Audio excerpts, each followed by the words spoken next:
começando Artigo 5º, um programa que leva até você temas que estão na Constituição Federal e que fazem parte do dia a dia de todos nós, cidadãos brasileiros. No programa de hoje vamos falar sobre os cuidados que as pessoas devem ter ao negociar um imóvel. O artigo 5º garante o direito de propriedade e determina que o Estado é responsável por promover, de acordo com a lei, a defesa do consumidor. E para falar sobre os cuidados na hora da compra da tão sonhada casa própria, nós recebemos dois convidados no estúdio do Artigo 5º. Está aqui conosco o advogado Jorge Egger Amarante, especialista em direito imobiliário. Também vamos conversar com o tabelião Evaldo Feitosa, diretor da ANOREG, Associação dos Notários e Registradores do Brasil. Sejam bem-vindos ao Artigo 5º.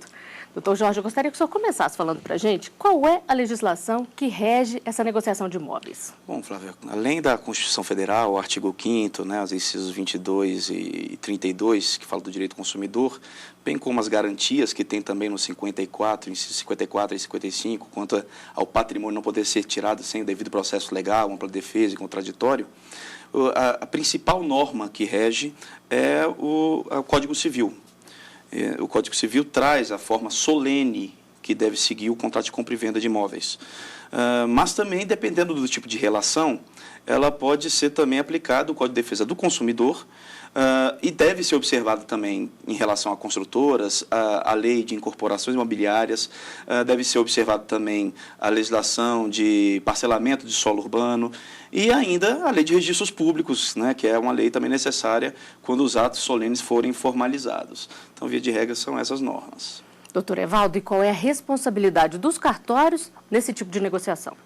Durante a negociação, o cartório não tem responsabilidade nenhuma, porque as partes pegam o jornal, verificam em algum classificado e entram em contrato, o vendedor e comprador, e fecham o negócio. A gente aconselha que, antes de fechar esse negócio, o comprador solicite toda a documentação do vendedor, vá a um cartório, faça uma análise com algum escrevente ou com o próprio tabelião, e depois dessa análise é que ele fecha o negócio, porque se ele fechar antes disso, o cartório não tem responsabilidade nenhuma. Hoje a responsabilidade, a tendência moderna, é a responsabilidade objetiva. Por isso é preciso que o cartório entre em ação. Enquanto o cartório não for acionado, ele não tem responsabilidade nenhuma sobre essa negociação. E na hora de comprar um imóvel, todo cuidado é pouco, principalmente quando a casa ou apartamento está em construção. A chamada compra na planta pode significar atrasos na entrega e taxas não programadas. O mercado imobiliário não para de crescer. Em Brasília, por exemplo, a cidade ganha novos prédios e cada vez mais altos. Tanta disposição para construir novas moradias traz também um conflito.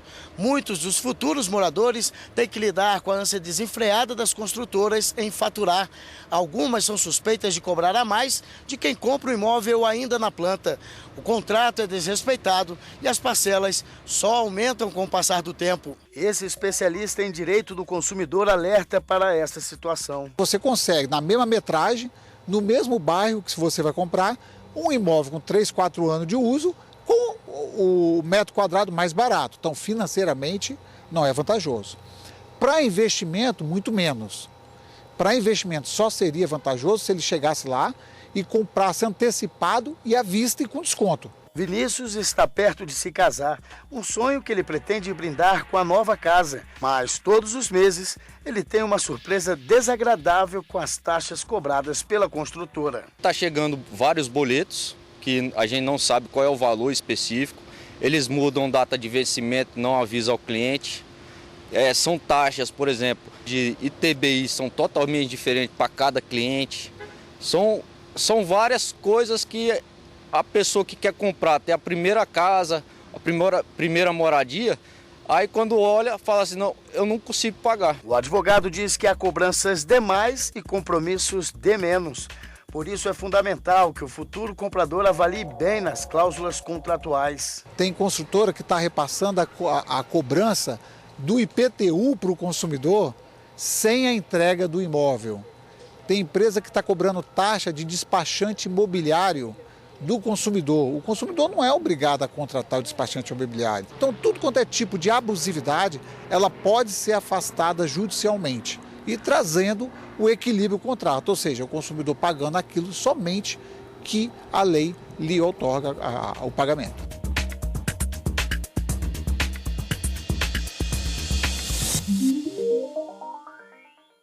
Doutor Jorge, essas taxas podem ser cobradas do comprador ou depende do que está escrito no contrato? Bom, Flávia, primeiramente é uma coisa que é importante até esclarecer a todo consumidor. Quando você compra com uma construtora, ela geralmente pode cobrar a correção monetária pelo índice de construção civil, até porque aquele material é comprado com base nessa correção, até a entrega das chaves, ou seja, até a expedição do habite-se, que é quando geralmente eles entregam a chave. Após isso, você pode fazer um financiamento bancário, ou você pode financiar pela construtora, onde ela cobra geralmente o IGPM mais 1% de juros compensatórios. O outro juros que é cobrado é os juros moratórios, que é aquele quando a pessoa atrasa. Esses são legais até o limite de 1%, tá? Para a construtora, uma vez que não é instituição financeira. Só que outras taxas, como por exemplo de despachante, realmente não é obrigatório que se coloque. Mas tem que se ver se às vezes a parte não anuiu com aquilo como uma facilidade para intermediação. Então, é um cuidado que ela tem que ter. E aí deve constar em contrato? Deve constar em contrato. A cobrança subsequente não pode. O Código Civil determina que, no artigo, inclusive, 490, que a regra geral, custo de escrituração e registro é do comprador e os custos de tradição é do vendedor. Mas lá também está disposto que tem uma ressalva, que isso pode, pelas partes, é disponível às partes negociar como bem entender. Então, se no contrato estiver disposto de forma diversa, isso vai ser passível, sim, de ser cumprido. O que tem que observar, principalmente as partes, é o seguinte: se eu estou comprando uma construtora, a minha relação ela é de consumo. Sou destinatário final e é uma fornecedora. Se eu estou comprando, por exemplo, pelo jornal de outra pessoa física, a relação é meramente civil. O que tiver no contrato será obedecido. Então, a leitura do contrato é essencial, principalmente nesses casos. Doutor Evaldo, e todo contrato tem que ser registrado em cartório para ter validade? Todo contrato, até 30 salários mínimos, o Código Civil diz que pode ser feito por instrumento particular.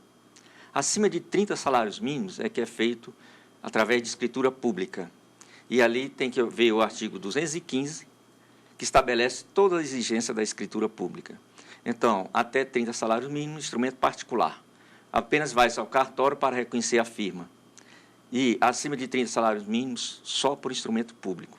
A não ser esses casos do agente financeiro, que eles têm competência legislativa, tem legitimidade para fazer a escritura. E, geralmente, doutor Jorge, esse contrato segue um padrão ou o comprador pode se recusar a assinar algumas cláusulas? No caso de contrato entre, vamos dizer, não seja uma relação de consumo, um contrato meramente civil, ele geralmente não tem um padrão. O padrão é aquele dos corretores que intermediam, e aí é uma questão de negociação mesmo entre as partes. Nesse caso, inclusive, eles fazem a firma, né, desse contrato preliminar e depois vão escrituram no cartório de imóveis. E o padrão é o quê? As pessoas acharem que escriturado até o imóvel, aquilo já está resolvido. E esquece que existe o cartório de notas, existe o cartório de registro de imóveis, que tem que ser levada essa escritura ao cartório de registro de imóveis para a transferência da propriedade. Quando a relação é de consumo, aí realmente tem várias cláusulas que são padrão da construtora colocar, mas algumas são abusivas. E, nesse caso, o consumidor, se sentindo lesado e demonstrando a abusividade da cláusula, tem como judicialmente, como colocado até pelo colega, pedir judicialmente a revisão dessas cláusulas. Doutor Evaldo, mas se a pessoa assinou um contrato, reconheceu em cartório, registrou, depois ela ainda pode reclamar, ainda pode recorrer ou se assinou... No Brasil, nós adotamos o sistema germânico. Só é dono quem registra. Então, se o vendedor conseguir vender para 2, 3 pessoas, aquele primeiro que levar registro é que é o dono. Todas as questões depois serão formuladas em juízo para ver se houve perdas e danos e direito a alguma indenização. Mas a regra básica é essa, só é dono quem registra. Como é que fica, então, esses imóveis vendidos em áreas particulares ou em condomínios irregulares, por exemplo? O cartório não entra nessa tipo de negociação irregular. Agora, para efeito de conservação de documental e para efeito de prova de obrigação, a pessoa pode registrar em títulos e documentos, mas não terá efeito imobiliário. Não haverá sucessão, posse, não há nenhum efeito imobiliário, apenas efeito documental e prova de obrigação. É um risco muito grande, doutor Jorge? É É um risco muito grande, principalmente quando se trata de casos de pessoas que vendem áreas que são públicas. Porque a pessoa vai, paga, compra, acha que não tomou os cuidados prévios que deveria tomar, de verificar a origem da propriedade, a titularidade da propriedade, paga aquela pessoa. Um dia o poder público vem, ou derruba tudo que a pessoa fez, ou com algum tipo de projeto tentando regularizar a situação, deixa que utilize os bens que foram ali incorporados como uma compensação, mas vai pagar de novo, porque vai entrar em licitação o imóvel, porque todos têm direito a concorrer, já que o imóvel era público. Quando a área é privada, como, por exemplo, um grande latifúndio se divide em um loteamento irregular, nesse caso pode haver a regularização futura, mas é um processo demorado, são questões que, por exemplo, pode levar a uma dificuldade futura, porque você não tem como transferir a propriedade efetivamente, mas ao menos é passível de uso capião, o que a terra pública não é. Né? Então, vale mais a pena a pessoa buscar um imóvel já com registro no nome do proprietário. Mas, caso não tenha, pelo menos leve esse documento que comprove a posse, a reconhecimento de firma, comprova a cadeia toda de posse e, se a área for privada, ao menos no futuro tem uma tentativa de ou regularização no processo, que é lento, ou mesmo de uso capião subsequente. E o chamado contrato de gaveta, doutor Evaldo, ele tem valor? Aquele que a pessoa compra, mas não vai transferir na hora. Ele tem valor legal? Ele tem valor como direito obrigacional, não como direito imobiliário. Ele não produz aqueles efeitos do direito imobiliário. Então, a pessoa tem que ter todas as cautelas, verificar se aquela documentação é a documentação exigida por lei e não demorar muito, porque só é dono quem registra. Se aquela documentação não é hábil para ser levada a registro, a pessoa só tem apenas os efeitos das direitas obrigações e não o direito imobiliário. Só para a gente encerrar esse bloco, então, doutor Jorge, se a construtora entrega um imóvel comprado na planta, ela é responsável por corrigir possíveis defeitos até quantos anos depois? Pelo Código de Defesa do Consumidor e pelo Código Civil, você tem 5 anos pelos vícios ocultos. Mas o STJ tem entendido também que há o prazo decenal, né, para a garantia deste imóvel, quanto a esses mesmos critérios em casos específicos onde não se mostra que foi simplesmente da estrutura, mas de defeitos que estavam ocultos e a parte só veio conseguir perceber subsequentemente. E nós vamos a um rápido intervalo. O artigo 5º, volta já.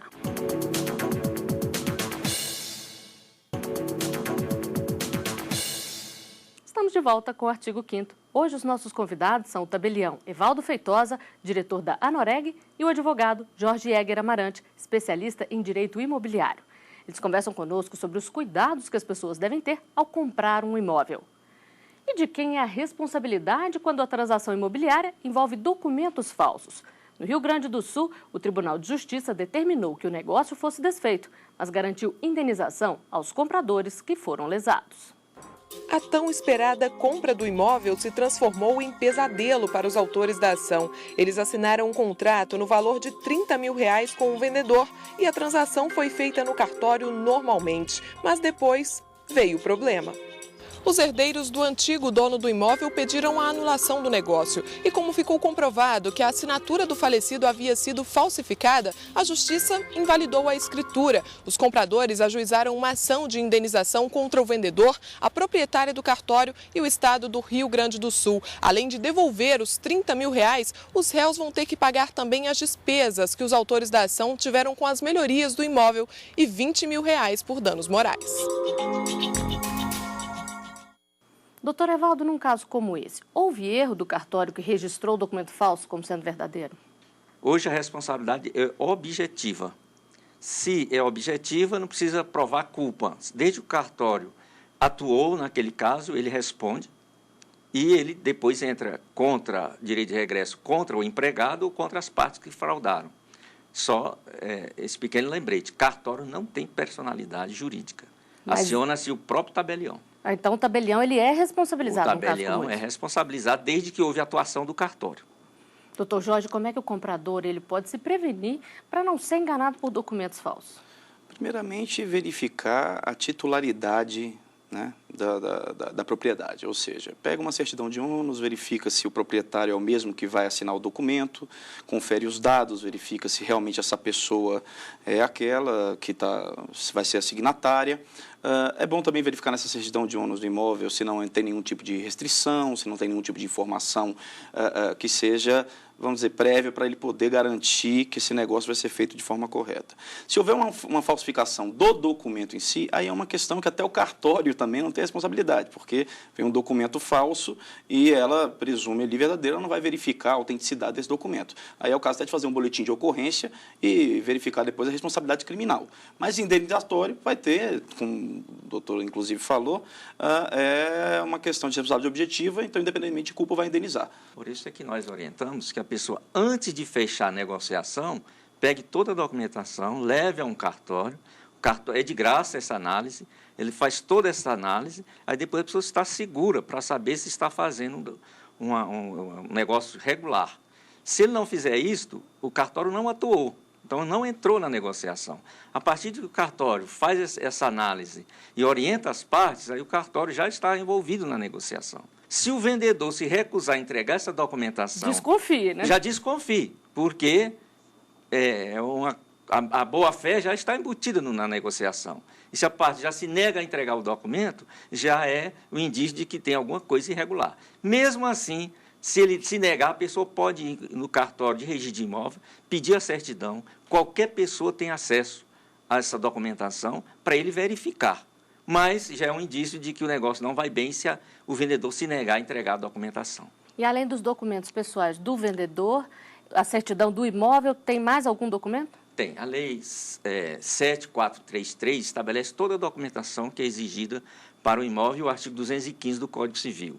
A documentação, em regra, são 4 documentos. Prova do pagamento do ITBI, certidão de feitos ajuizados, certidões fiscais, e hoje a certidão trabalhista e a documentação pertinente à identificação das partes que está no artigo 215 do Código Civil. E nas ruas as pessoas falam sobre os cuidados na hora da compra do imóvel. A equipe do Artigo 5º foi conferir as opiniões. Antes de você adquirir o imóvel, acho que não lê direito o contrato, entendeu? Acho que acaba deixando coisas, detalhes assim, que no futuro realmente vai trazer dor de cabeça para a pessoa. Eu acho que elas assinam sem ler o contrato e muitas das vezes eu acredito também que tem documentos que são falsificados também, né? Um contrato de compra e venda com este valor certamente necessita de um advogado para assessorá-lo. Tem que tirar certidões, etc. Enfim, as pessoas compram e depois se arrependem. Primeiro, escolher bem de quem vai comprar. Segundo, ler o contrato com atenção. E fazer um negócio com paciência e procurar os trâmites legais. Hoje em dia o pessoal não presta mais atenção em nada, né? O pessoal assina muitas coisas sem observar, né? Sem ler, aí depois vem as consequências. Doutor Jorge, a gente viu aí que as pessoas admitem não prestar atenção direito aos detalhes dos contratos. Pode causar sérios problemas, não é mesmo? Gravíssimos problemas. Principalmente quando a compra é feita entre partes que não têm uma relação de consumo. Porque aí a pacta sunt servanda. Então, nesse caso, vai ter que ser cumprido, em regra, aquilo que foi estipulado. No mais, tem que haver exatamente uma questão que foi colocada, que é a análise documental. Essa análise documental prévia, com a certidão de ônus, verificando se não tem nenhuma restrição no imóvel que vai impedir a transferência desse imóvel. Porque, como bem colocado do doutor Evaldo, tem uma coisa que tem que se diferenciar. O contrato particular, ele é geralmente de promessa de compra e venda. Então, não existe contrato de compra e venda de imóvel particular, a não ser que o imóvel seja de menos de 30 salários mínimos. Senão, o contrato ele é preliminar. Esse contrato preliminar ele pode ser averbado também no registro do imóvel. Isso garante a adjudicação para a parte daquele imóvel que foi adquirido. Então, se subsequentemente o vendedor tentar vender para terceiros, aquilo está publicizado, impede novas compras. E para aquele que for comprar, esse segundo que o vendedor tentou, se tiver registrado a compra, ele já sabe que esse imóvel foi vendido. Então, é uma garantia para ambas as partes. O comprador ele tem que ter esses cuidados de analisar todas as cláusulas, verificar se os índices, as taxas, se as obrigações que estão lá, ele concorda ou não concorda, porque muitas delas, depois, se ele for discutir, se não forem abusivas, vão ser tidas como válidas, e avaliar se o objeto está seguindo aquilo que deveria ser observado, ou seja, está livre, não foi vendido anteriormente para ninguém, se não tem nenhuma restrição tributária com as certidões tributárias, se o proprietário não tem nenhum tipo de problema. Então, todos esses fatores têm que ser verificados para que haja um cuidado e não haja problemas no futuro. E a comissão do corretor de imóveis, ela tem que constar no contrato também? Ela é livre, é negociada entre as partes? Se não constar, vai se aplicar o mínimo normativo, ou, se for um contrato verbal, o meu corretor comprovar qual foi esse percentual. Mas ela pode ser fixa ou variável. Sempre, eu, pelo menos, sugiro a que todo comprador coloque já definido qual é a corretagem que vai pagar. Se não no contrato de compra e venda, num contrato com o corretor. Já definindo o direito, inclusive questões de exclusividade desse corretor em vender ou não, e a corretagem que vai ser paga no valor ou percentual que for definido entre as partes. Doutor Evaldo, e qual é o prazo para a pessoa que compra um imóvel depois fazer o registro desse imóvel? Não há prazo, a lei não fixa prazo. O cartório de registro de imóvel tem 15 dias para analisar e mais 15 dias para fazer o registro, mas não há prazo especificado em lei. Eu gostaria de completar aqui sobre as pessoas que compram sem ler o contrato. Nós temos um brocado latino que diz: dormientibus non succurrit jus. O direito não socorre a quem dorme. Então, as pessoas têm que ler. A maioria desses contratos, principalmente com empreiteiras, são contratos de incorporadoras, são contratos de adesão. As pessoas têm que ler, verificar o que está escrito ali, porque o direito não socorre a quem dorme. Quer dizer, quem não presta atenção, que está assinando, vai ter prejuízo futuramente. Claro que aí inverte-se o ônus da prova, porque aqueles contratos são de adesão, então inverte-se o ônus da prova, mas a pessoa depois também fica fragilizada na hora de alegar alguma coisa e o advogado fica em situação difícil para defender aquela causa. Tem que ficar atento. Tem. O direito não socorre a quem dorme. E no caso de uma pessoa que passa uma procuração para o imóvel ser transferido depois, isso deve ter uma data determinada? Quais são as orientações? Tem dois tipos de procuração. A procuração dada em causa própria e a procuração normal. Quando a procuração é dada em causa própria, em geral, não há prazo. Quando ela não é dada em causa própria, deve-se especificar um prazo. Porque quando é causa própria, mesmo com a morte do mandante, não há problema. A pessoa continua tendo aqueles poderes. Se não for dada em causa própria, aquela procuração deve estar especificado um prazo para obrigar a pessoa a transferir o imóvel dentro daquele prazo. E se a pessoa que comprou não transferir dentro do prazo, doutor Jorge, o que fazer? O que o vendedor pode fazer para se garantir de depois não ter que arcar com despesas relativas ao imóvel? Bom, focando no imóvel regular, ou seja, aquele que está no nome do proprietário, é importante que o comprador saiba que o vendedor saiba que ele também tem o direito de levar a escritura de registro de imóvel. Qualquer pessoa pode levar isso a registro de imóvel, ou seja, a escritura é o ato que formaliza a compra e venda, que é uma forma solene, mas é o registro na matrícula que transfere a propriedade. Então, se a outra parte não está cumprindo aquela obrigação, mesmo que ela seja contratual, o vendedor pode fazê-lo para se resguardar de responsabilidades, inclusive tributárias, de taxas condominiais, a depender do caso. Então, ele pode levar isso e depois entrar com uma ação indenizatória. Tem outra saída também que é entrar com uma ação de obrigação de fazer para obrigar a outra parte a cumprir. Mas, mesmo assim, nesse ínterim, ele pode estar sofrendo a responsabilidade por o imóvel estar no nome dele. Então, vale mais a pena ele fazer este ato, se ele tiver a condição, e promovendo esse ato de registro, entrar com uma ação contra a parte para auferir as responsabilidades dela, então não ter cumprido com sua obrigação. Aí, nesse caso, ele teria que arcar com o ITBI só depois cobrar da parte? O ITBI, em regra, é feito na escrituração. Então, o que ele teria que cobrir seriam os emolumentos respectivos ao registro. Então, que não são, assim, altos como o ITBI é. Então, o cuidado maior ele tem que, uma vez tendo a promessa de compra e venda, na hora de fazer a compra, escriturar, porque ali já vai ter, ao menos, a obrigação que é passada ao comprador de cobrir com o ITBI. Estando a escritura em mãos, verificando que ele não fez o registro, faça o registro e depois peça a responsabilização. Ou, se não tiver essa condição, entre na justiça e peça a obrigação de fazer, pedindo eventual liminar para que o juiz determine ao cartório, informe aos órgãos, para que não haja essa cobrança dele, sim, do verdadeiro, do novo proprietário, né, do imóvel, assim que houver o registro. E acontece muito também de fazer apenas uma cessão de direito, doutor Evaldo. Isso é legal? É aceito? A cessão de direito seria um contrato preliminar. As pessoas pensam, o grande erro é que a pessoa pensa que quando entregou a chave, acabou a responsabilidade. Mas não é bem assim. O imóvel só se transfere com a tradição, e a tradição só se faz com registro. Então, a cessão seria apenas um contrato preliminar para depois se fazer escritura. As pessoas fazem isso achando que já resolveram as coisas, entregou a chave e cessou a responsabilidade. Não, continua com a mesma responsabilidade até a efetiva tradição que se dá com o registro. Então, só para a gente encerrar aqui, quais são os cuidados que a pessoa deve ter para evitar qualquer problema futuro, tanto o vendedor quanto o comprador? Primeira coisa, leia o artigo 215 do Código Civil. Lá o artigo 215 diz todas as exigências que tem que ter na escritura. Artigo 215, local e data, identificação das partes, preço, o objeto, a capacidade das partes. Então, se você conseguir ler o artigo 215... E colocar em prática? Ali já vai, 90% das coisas já estão resolvidas. Depois, a Lei 7433, no artigo 2º, diz quais são os documentos necessários para que a escritura ou o imóvel se aperfeiçoe na compra e venda. Feito isto, se tiver alguma dúvida, vá a um cartório, é de graça a informação, a gente faz a análise, não cobra nada e a pessoa sai, pelo menos, um pouco mais tranquila. Doutor Jorge, quais são os conselhos? De forma pragmática, leitura do contrato é essencial. Verificar, primeiramente, focar em 3 pontos que eu acho que são básicos. Primeiramente, a titularidade, ou seja, verificar se o imóvel realmente é daquele que está vendendo, ou se aquele que está vendendo passou poderes para a pessoa que está lhe vendendo por meio de mandato válido ainda. Então, acho que é um ponto essencial.